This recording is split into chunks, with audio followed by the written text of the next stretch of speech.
Phone उघडला होता 5 मिनिटांसाठी, मग अर्धा तास कुठे गेला कळलंच नाही. ही अशी अवस्था आज आपल्या सगळ्यांची आहे. म्हणूनच आजचा आपला विषय आहे सोशल मीडिया, कमी होत चाललेला संयम आणि नकळत गमावत असलेलं आयुष्य. आपल्या आयुष्यात बदल घडवून आणण्याची हिंमत असणाऱ्या प्रत्येकाला आमचा नमस्कार.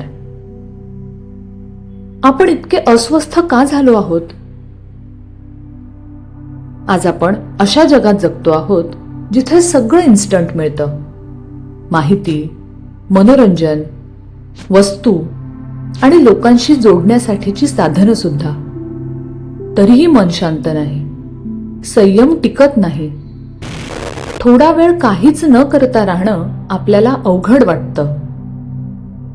आपण मोबाईलवर एक रील पाहतो, मग दुसरी रील, मग तिसरी, आणि काही वेळाने जाणवतं खूप काही पाहिलं, पण त्यातून काहीच मिळालं नाही. हे फक्त वेळ वाया जाणं नाही, हा आपल्या संयमावर, मेंदूवर आणि आयुष्याच्या गुणवत्तेवर हळूहळू होणारा परिणाम आहे. म्हणून आज भावना बाजूला ठेवून हा विषय समजून घेण्याचा एक प्रामाणिक प्रयत्न करूया.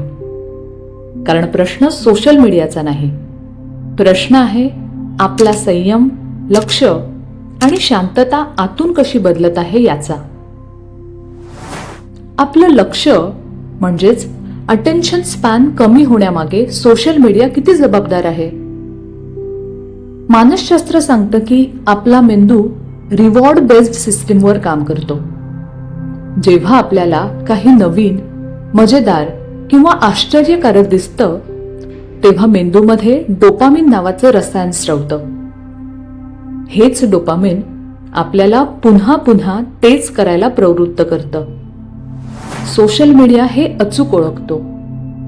कधी कोणती रील येईल सांगता येत नाही, कधी कोणता पोस्ट आवडेल याचा अंदाज नसतो.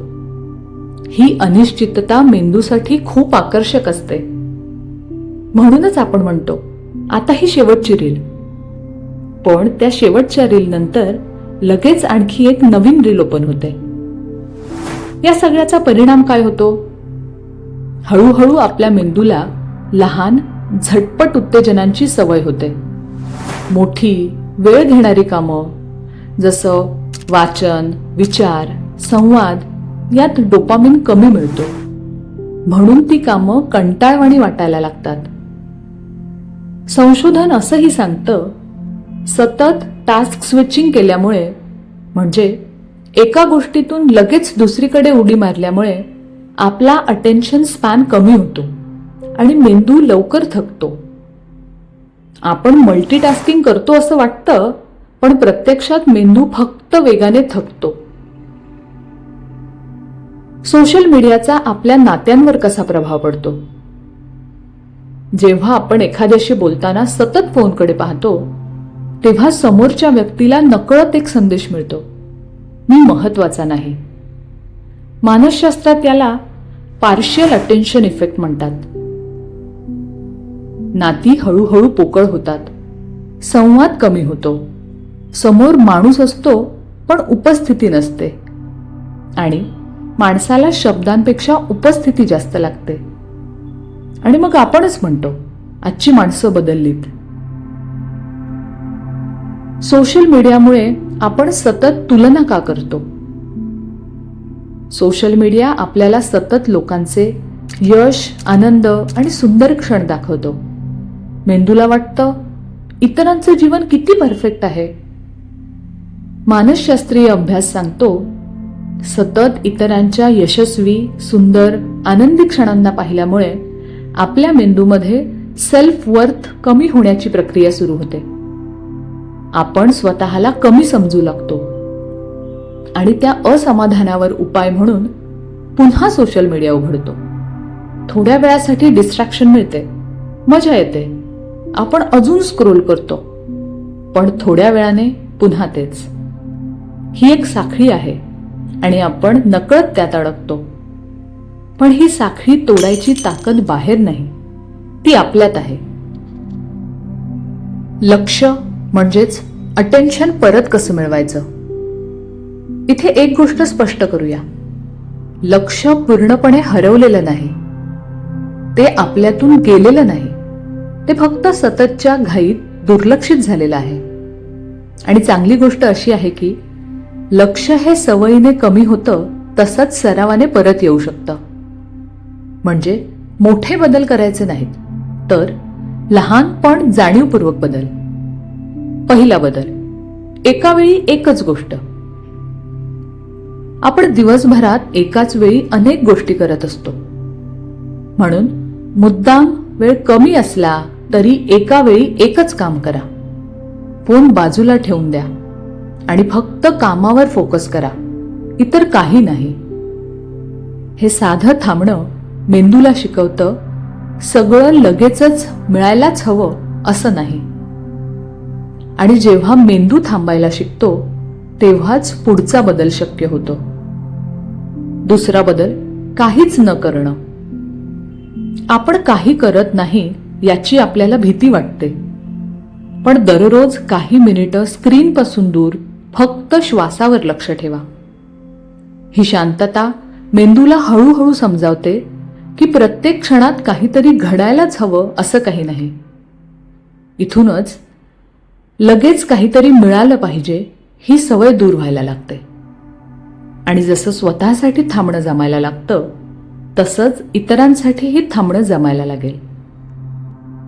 तिसरा बदल, माणसांसाठी थांबणं. कुणाशीही बोलताना फोन बाजूला ठेवा. उत्तर देण्याची घाई करू नका, फक्त ऐका.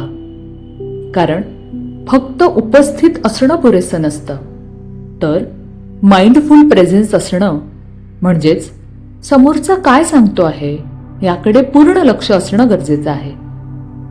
हल्ली आपण म्हणतो नाती संपत चालली आहेत, पण खरं तर ती संपत नाहीत. ती आपल्या दुर्लक्ष, घाई किंवा केअरलेसनेसमुळे हळूहळू हरवत आहेत. आणि ही घाई नेमकी कशासाठी चालू आहे हे ओळखण्यासाठी शेवटचा बदल गरजेचा आहे. चौथा बदल, सोशल मीडियाचा जाणीवपूर्वक वापर. स्क्रोल करताना क्षणभर स्वतःला विचारा, मी खरंच काही शोधतोय का, की फक्त स्वतःला व्यस्त ठेवत आहे? हा एक प्रश्न तुम्हाला थांबवतो, आणि हाच थांबा संयमाची सुरुवात असतो. हळूहळू मेंदू शिकतो थांबणं कमकुवतपणाचं लक्षण नाही. शांतता कंटाळवाणी नाही, ती आवश्यक आहे. आणि जेव्हा संयम परत येतो तेव्हा आयुष्याचा वेग कमी होतो पण अर्थ वाढतो. त्यामुळे थोडं थांबा, थोडं लक्ष द्या, थोडासा संयम जपा आणि पहा, आयुष्य पुन्हा आपल्या हातात येईल. आम्ही मनापासून प्रयत्न करतो आहोत नवनवीन विचारांना चालना देणारे आणि मनाला स्पर्श करणारे विषय तुमच्यापर्यंत पोहोचवावेत.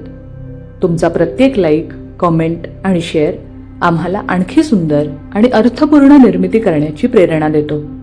म्हणून कृपया चॅनल सबस्क्राईब करा आणि आमच्यासोबत हा प्रवास असाच पुढे चालू ठेवा, कारण तुमची साथच आमची खरी ताकद आहे. भेटूया पुढच्या व्हिडिओमध्ये. तोपर्यंत आनंदी रहा, सकारात्मक रहा